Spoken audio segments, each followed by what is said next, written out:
আজকে যে সিনেমার গল্পটি শোনাবো সেটি একদম ভয়ঙ্কর আর রহস্য ভরা। ভাবুন তো, হঠাৎ জঙ্গলের মধ্যে হাঁটতে গিয়ে আপনার পা পড়ল বিশাল এক অজগরের পায়ে। এবার বাঁচার উপায় কি? এক নারী ঠিক এই পরিস্থিতিতে পড়েছিলেন। অজগর তেড়ে আসছে, মুহূর্তে সব শেষ। কিন্তু স্বামী তখনই লাঠি হাতে দাঁড়িয়ে পড়ে, গাছের গুড়ি চেপে কোনো মতো স্ত্রীর প্রাণ বাঁচালো।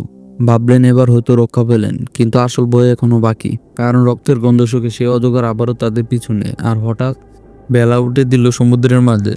যেটা ঘটলো সেটা শুনে আপনার গায়ে কাঁটা দিবে। কয়েক বছর পরে স্ত্রী নেই, স্বামী একা। কিন্তু আশ্চর্য ব্যাপার হলো, যেখানে যাক সেই অজগর তাকে খুঁজে বের করে। ঠিক তখনই সামনে আসে একদল গবেষক। তারা সাপ দ্বীপে প্রবেশ করতে যা দেখে তাদের চোখ কপালে উঠে যায়। কারণ এখানে লুকানো ছিল ভয়ঙ্কর এক সত্য। অসংখ্য সমুদ্র সাপকে বন্দি করে পরীক্ষা চালানো হচ্ছিল।